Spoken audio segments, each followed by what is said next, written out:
Guys, இன்னைக்கு நம்ம வீடியோவில் எறா க்ளீன் பண்ணுறது எப்படின்னு தான் பார்க்க போகிறோம். அதுக்கு இங்கே பாருங்கள், நாங்கள் 1 கிலோ கிட்ட எறா வாங்கியிருக்கிறோம். இதை ஃபஸ்ட்டு தண்ணியில் நல்லா வாஷ் பண்ணிவிட்டு இந்த தலை இருக்குதுல்ல, இந்த தலையை அப்படியே இப்படி பிச்சிடணும்.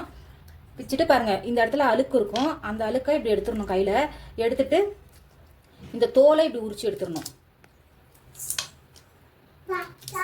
உரிச்சு எடுத்துட்டு இந்த வால் பகுதியை பிடிச்சி இப்படி இழுத்தோம்னா க்ளீனாக வந்துடும்.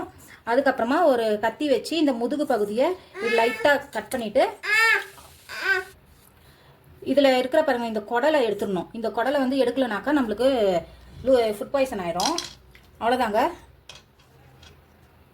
ஃப்ரெண்ட்ஸ். இங்கே பாருங்கள், எல்லா எறாவும் நல்லா சுத்தம் பண்ணிவிட்டேன். இப்போ மஞ்சத்தூள் போட்டு இதை நல்லா இப்படி மிக்ஸ் பண்ணிக்கணும். மிக்ஸ் பண்ணிவிட்டு இப்படி நல்லா உரசிக்கணும்.